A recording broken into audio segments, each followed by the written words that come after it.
सुप्रभात बच्चों। आज हम लोग कैमरे में बंद अपाहिज कविता पढ़ेंगे, जो कि रघुवीर सहाय जी की प्रसिद्ध कविता है। रघुवीर सहाय गहरी संवेदना के कवि रहे हैं।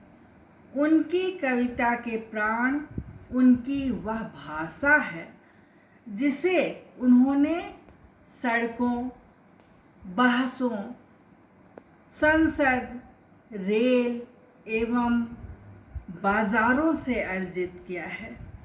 उनकी कविता में हमारे आसपास के ही लोगों की जिंदगी के प्रामाणिक दृश्य एवं संकट देखने को मिलते हैं।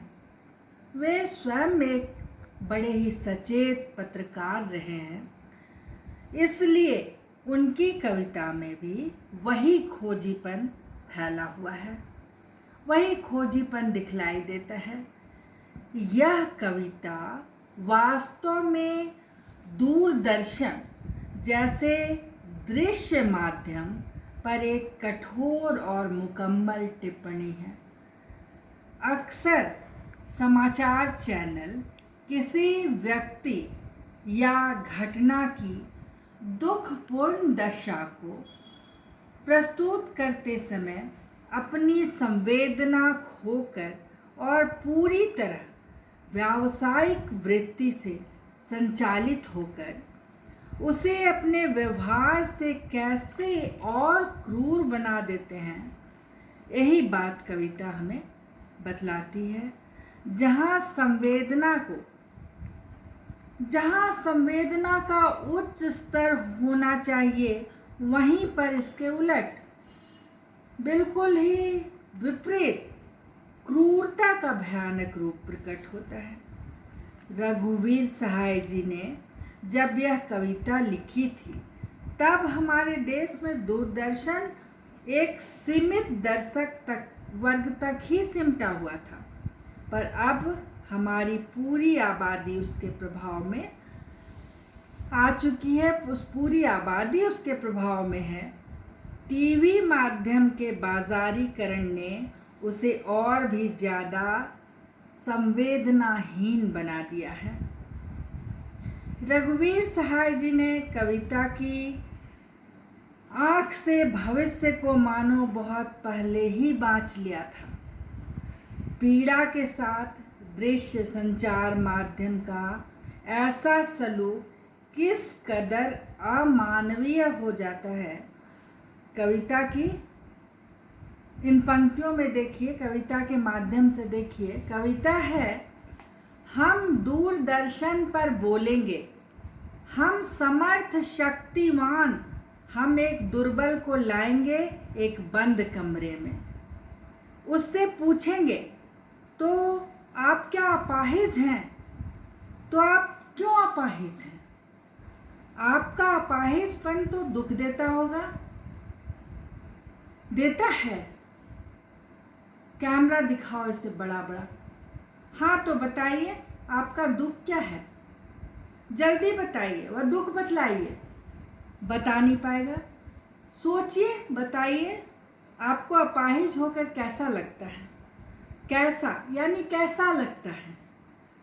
हम खुद इशारे से बताएंगे कि क्या ऐसा। सोचिए, बताइए, थोड़ी कोशिश करिए, यह अवसर खो देंगे।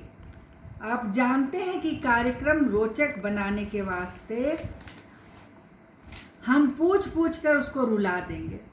इंतजार करते हैं आप भी उसके रो पड़ने का।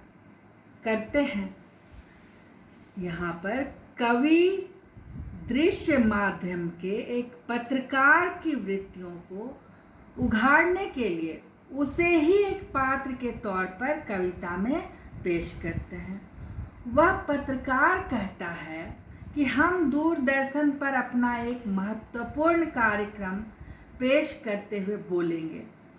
हमारे पास एक ऐसा प्रभावशाली माध्यम है कि उसके कारण स्वयं हम भी सबसे ताकतवर लोग कहलाते हैं।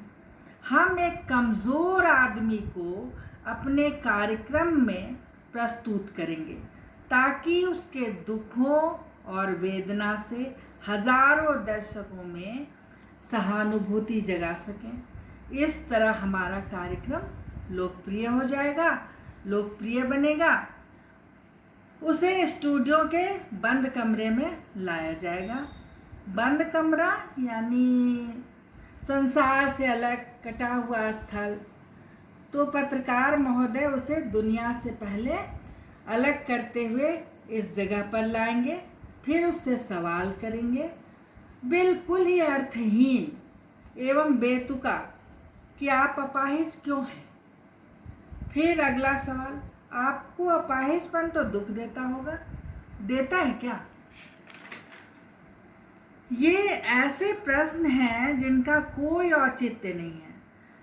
दर्शक भी जान लेता है कि बेहद मूर्खतापूर्ण सवाल किए जा रहे हैं, पर वह पत्रकार ऐसे सवाल करता है क्योंकि उसका सारा ध्यान एक अपाहिज की पीड़ा का प्रदर्शन करना मात्र है। उसके मन में ना तो कोई संवेदना है, न दर्द, और न ही उसका दुख बांटने की वास्तविक भावना। यहाँ कोष्ठक में कवि ने कहा है, कैमरा दिखाओ इसे बड़ा बड़ा। यह